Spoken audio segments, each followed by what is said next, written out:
because I wanted to talk about the radical conservatives. And this isn't saying that the conservatives are radically right-wing in any way. I think anybody with a functioning brain should be able to notice that these are the most radical left-wing party that has ever been in power in the entire country, in the history of the country. Clement Attlee and other times when the Labour, at their most socialistic, when they were in power, were nowhere near as left-wing as the Conservatives have been since around 2010, at least in terms of their social policy. And it's quite summed up by this recent post that they put out on their Twitter, which was reposting this video from from Parliament, where Rishi Sunak was giving the credentials for the Conservatives being the most woke party. Oh, so these are all the things that make the Tory party great, are they? Yeah, well, let's hear him say it himself, eh? Mr. Speaker, in our party, we have a proud tradition of diversity and accepting everyone from every background. Indeed, it is a proud record that puts Labour to shame, Mr. Speaker. This is the party that delivered the first Jewish Prime Minister, the first female Prime Minister, the first black Chancellor, the first Muslim Home Secretary, and now led by the first British Asian Prime Minister. While it seems he can only champion men from North London, it's the Conservatives that represent modern Britain, Mr. Speaker. Right, so the thing that actually matters is your immutable characteristics. Hi folks, sorry to interrupt the video, but I wanted to let you know that we've introduced a feature on the website that allows you to purchase individual videos. So if you go over to lotus.com and see a piece of premium content that you really want to watch, you can pay for it, and it is yours forever. Yes. That's right. Rishi Sunak, Mr. Diversity Built Britain on the 50p coin with his big stupid face smiling out at you, decides that what actually matters in this country is not the well-being of the people, it's how diverse it is, because of course that's our strength, that's what built it. Interestingly enough, I was watching a short documentary yesterday, which was on television, about rebuilding Britain after the end of the Second World War, that was using archival footage in colour from the 1940s and 1950s of people tearing down bombed out buildings and rebuilding them there. And despite the fact that the footage was in colour, do you know what I didn't see a lot of? In fact, none whatsoever. Windrush. I didn't see a lot of colour on the screen. They came after it was rebuilt. The country was basically rebuilt 2 years after the end of the war. And let's just note that this is where we are with modern politics, that Prime Minister's questions is now the Tory Prime Minister and the Labour leader of the Labour Party trying to score Marxist brownie points off each other. Yeah, this was in response to Keir Starmer talking about how Marxist and woke their party is. And it's a dick measuring contest over who can betray the British people the most and ignore their concerns, ignore their desires. We had the first Jewish Prime Minister, first female Prime Minister, first black Chancellor, first... Okay, that's all fantastic. We're the real intersectionals, not you. Did any of them do anything good for the British people? I'm sure with Disraeli and Thatcher, you may be able to point to things, but... Weirdly enough, they're not good prime ministers because they advocated for Jewish or female interests. Yes. It's because they increased the quality of life. Well, with Disraeli, the least interesting thing about him was that he was Jewish. I mean, but that is the only thing that modern Tories can point to as a good point for him. No, of course. But once again, what I'm not seeing here is any concern for us, the well-being of the nation. Like you say, it's pointing out, don't worry, we're the most intersectional. And this is the point of the Conservatives now, is to be as leftist as possible, be as progressive as possible, be as Marxist as possible, and to betray the country as much as possible, wearing a respectable veneer of conservatism as they're doing it. By doing it in a mild-mannered fashion, the Conservatives are hoping to slip through everything that people voted against when Labour said we would do this and people said we don't want that. Even their own party members get to make votes that then get ignored later, as is the reason we have Rishi in the first place. And even when I say a respectable veneer of conservatism, you've got bellends like this. Fabricant. Sat right here. Yes, for those not watching right now and only listening, I'm highlighting Michael Fabricant and his ridiculous wig. If you don't know who he is, he's the Lidl version of Boris Johnson. Yeah, they can't even wear the respectable face of British pomp anymore, because they honestly, you've got an Indian midget supposedly running the country. Everybody can see through the facade that you've put up. And for anybody who wants to know how bad the country gets and how bad the country has gotten, you could probably check out Dan's Brokenomics, because you've covered things like this. 2023 in review. You can see Demon Rishi Sunak right there being engulfed by the flames of hell. And then you can also watch things like Josh's most recent contemplations, where he spoke with Connor about how politicians try to manipulate you. And that's what I wanted to highlight with this, because this segment is mainly going to be looking and dwelling on a particular thread, which is going to be pointing out everything that the Conservatives have done, which is just what Labour said that they were going to do a few months ago. And people said, God, no, we don't want that. And then the Conservatives go, well, if it's the exact opposite of what the British people want, that must mean that we should do it. That seems to be the overriding goal of them, is to take what the people want and do the exact opposite of it, much to their own detriment, because I think we're aiming for 0 seats, as AA has been harping on over the weekend. 0 seats. Yeah, a quick intervention here, right? When the Tories lose the next election and they're on life support, I don't want to see any of our audience rushing over to try and defibrillate them. Let them die. Yeah, don't try and infiltrate them. Yeah. Oh, they're weak. We can finally take out. No, the Conservatives will do as the Conservatives have always done, which is betray the people. They exist purely to body block the emergence of a genuine right-wing party. When they are down, kick them some more. Don't let them come back. Yeah, and the thread that I wanted to dwell on is actually almost a year old at this point. It's from last May. It's by somebody who I'm a mutual with called Thunder Chunky, who's a very good poster. His threads don't normally get this much attention, but I think Carl shared it out a few weeks ago and a lot of people took a look at it. So this is actually already slightly out of date, so I can actually provide a few updates to some of the things that he highlights here. But he's just all of the examples that you can think of how the Tory party is a left-wing party. And trust me, there is a lot. A lot. It goes on forever. It's endless. For those not watching, once again, I'm scrolling down and down and down, and it just keeps going. Look, there's Carl even, and then I hit show more, and it keeps going down and down. It's like 20,000 Leagues Under the Sea, but in tweet. It really is. I'm just taking a 5-minute break here so I can scroll back up to the top. We're almost there, ladies and gentlemen. So let's go through a few of the examples, shall we? Because it's basically just going, here's a headline of Labour saying what they were going to do that everybody said no. And here's a headline of the Conservatives going, great idea, lads, let's do it. But first, here's the photographs. Everybody's favourite Rishi Sunak, gay 10 Downing Street with the rainbow flags outside of it, and rainbow. What even is this? Dan, you're old. What is this? Door? No, I know the door. I mean this archway. Have they covered it in string? Rainbow string. And there's Boris Johnson, saviour of the British race. Boris Johnson. Churchill's lasting legacy right there. Boris Johnson again at some kind of pride parade. Probably his wife hiding somewhere in that crowd. And do we need to say anything? For those not watching, please watch just right now, because I don't think there's anything else I can say about this particular image. But let's go through a bit of this. So the first one, we're going to be comparing it mainly to Jeremy Corbyn's Labour, who were, of course, the greatest threat to British sovereignty we've ever faced, because he was an insane socialist, which he was, who wanted to do insane globalist socialist things.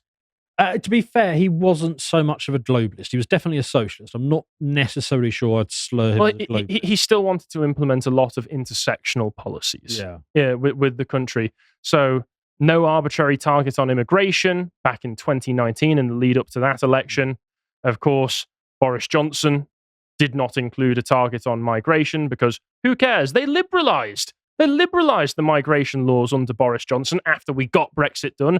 Finally, he says, finally, we can get more Somalis milling about at train stations. Yeah. This is what the British economy was for. Yes, Boris Johnson interpreted the Brexit vote as people saying, global Britain. Fewer Romanians, please, but sky's the limit when it comes to Somalians.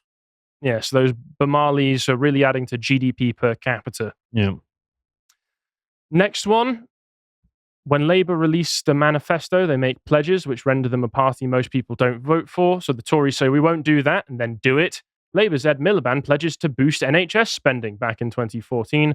Boris Johnson, of course, in the lead up to COVID, shrines £34 billion for the NHS spending with a nice graph to show this. We've shown all of this all before, but it's nice to just have a nice archive of the whole thing. Here are the many ways in which the Tories have consistently betrayed you. So in real terms, the Conservative Party are the party of mass immigration, endlessly burning money at the NHS. Where else are we going? Tony Blair, 2004, Gender Recognition Act, one of the most radical pieces of legislation probably ever put into law at that point, because it was enshrining a form of gender expression that some would question the legitimacy of, and this was back in 2004, before this was even really a topic most were aware of. And what do the Tories do? They make it even easier. They amend it to make it even more liberal, to make it even more leftist. And this is a Guardian article as well. The Guardian being the part of the paper that is the socialist, massively left-wing paper of Britain, saying the Tories are on the right side of the transgender debate. Do you feel represented yet? It's remarkable now you think about it, but actually the Conservative Party today is well to the left of where the Guardian newspaper was 10 years ago, probably even 5 years ago. Probably. Then we've got even more money being spent. Corbin needs to raise £83 billion in taxes to fund more radical spending plans. What do the Conservatives do after we say we don't want higher taxes, please?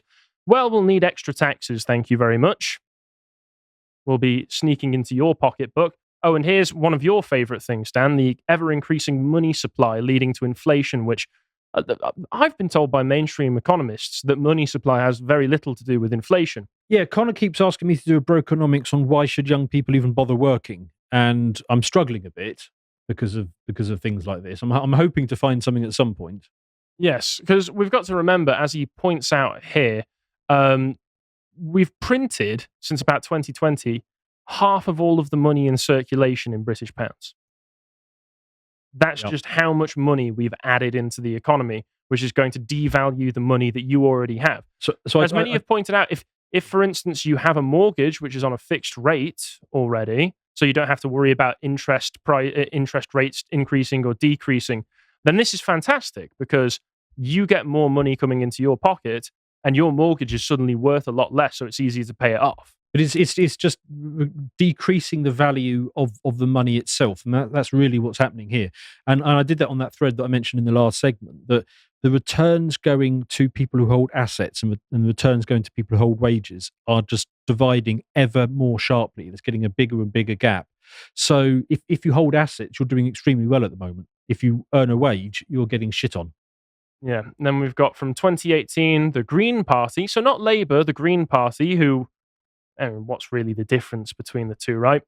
Calling on ban for gas and oil boilers in new homes by 2030, I think they wanted for the net zero. But don't worry, the Conservatives, being progressivism going the speed limit, are saying, we'll do the net zero, we'll ban all of this stuff, but by 2050, we need a little bit extra time so that we can socially engineer the population into accepting such a thing. Because what this is doing, all of this, everything that we're talking about, devaluing the money, mass immigration, liberalizing all sorts of different laws, net zero, all of this is just impoverishing you and making the social conditions that you have to live in on a day-to-day basis worse. Even in your interpersonal interactions, all of a sudden, people are being given carte blanche to behave in such ways that means that you're having to walk on eggshells 24/7 because you're afraid that you might say something out of the, what was normal and ordinary 10, 20 years ago, which is now considered illegal. And you might get sent to prison. You don't or even get a say fine. it now. Just thinking it is considered illegal. Yes. What else have we got here? We've got liberalised abortion laws from the Labour Manifesto. What do the Tories do during lockdowns? Well, of course, if they're locked down, if they're not allowed to go outside, they can't get their abortion. So we best give them access to abortion pills through the post. And I looked into this as well because I'd heard something about this. They might be looking to make it even more liberalised because the current health secretary for the country under the Tories, Victoria Atkinson, has basically said that she's in favour of liberalising abortion laws up to the point of birth. Jesus. Which marks her out as a fundamentally evil woman. Because why not 2 or 5 or 10 years after birth? I mean, Yeah, because Why one of the arguments that is always bandied about is that, well, it's not fair that the woman has to be the main thing that this baby is reliant on. It's basically a parasite, even up to the point of I hate to break this to you, but babies are still very dependent on both parents and will basically die without your intervention for quite a few years after birth as well. So if you're going to make the parasite argument, not that I think there's any argument for abortion anyway, if you're going to make that argument, then you are right. Why not liberalising even further? Because it is logically consistent with their views. Yeah, but there's a tabled discussion for that, a debate in Parliament in March, later on in March or May, I believe, and they're looking to remove criminal amendments that make it illegal to go past the 24-week, which is the current limit that we have on it right now. Still barbaric, as far as I'm concerned, but they want to remove that. So who knows how far it'll go.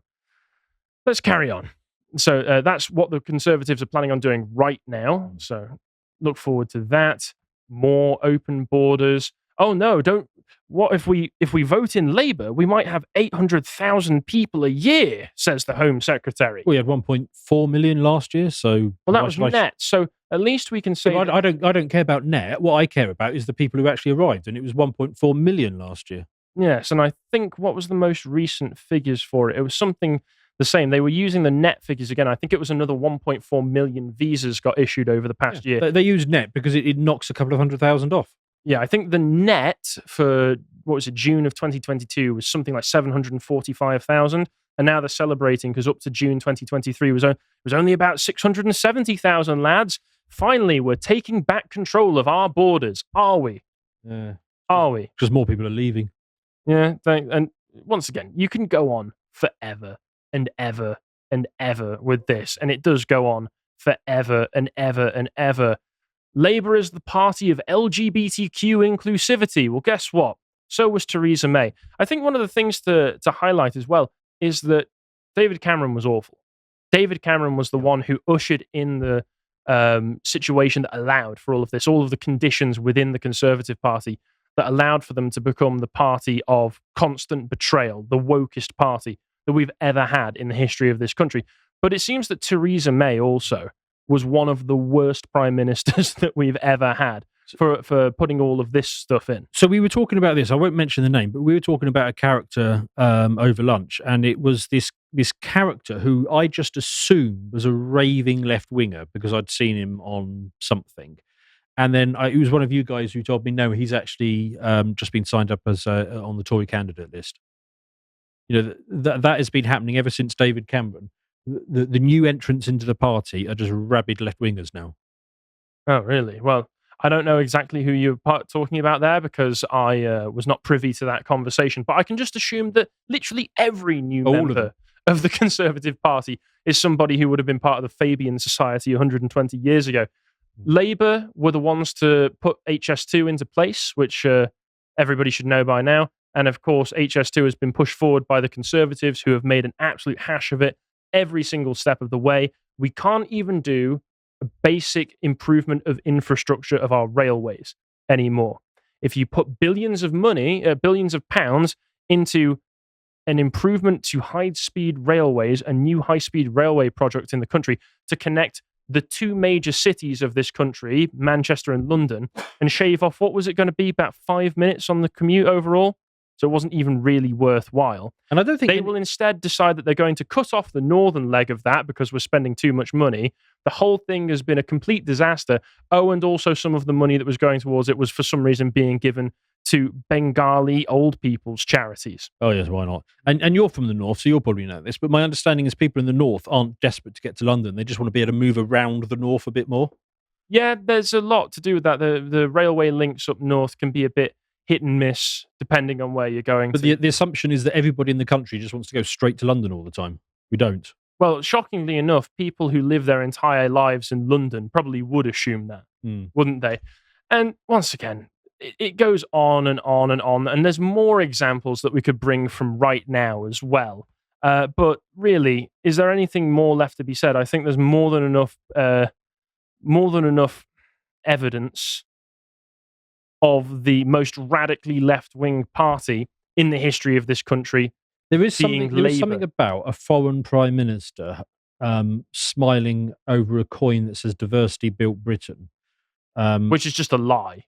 Yeah, it's just okay. But Huguenots, don't you understand? 50,000 Huguenots over the course of 10 years equals you have to accept infinite migrants from the third world here's forever. a challenge. Can you ever remember this Prime Minister saying anything nice about the native population? That's a good question, actually. Comment below if you can think of such a time. Because any time he praises Britain, it's always with this framing, which is that we're good because we're diverse. Yes. Conservatives are the party which gave us all of this. Once again, for those not watching, this is gay police force, kneeling police force to BLM protests, naked men out in public with children around, men wearing fetish dog leather costumes with children around. This is Theresa May's doing, well, and David Cameron's, but Theresa May was actively signed up with all of the LGBT inclusive stuff. And of course, Boris Johnson's wife, who was part of what was it, LGBT conservatives. So thank you for this. I don't think there's much more I can add to it other than, the Conservatives are the worst and they need to be destroyed as a party. If you appreciated that episode from the podcast of the Lotus Eaters, you can go to lotuseaters.com to get access to all the premium content that's on the site, such as the Contemplation series, this episode on how to deal with bad ideas. If you'd like to find out what else is being put out, you can follow on Twitter at lotuseaters_com on Twitter. Thank you and goodbye.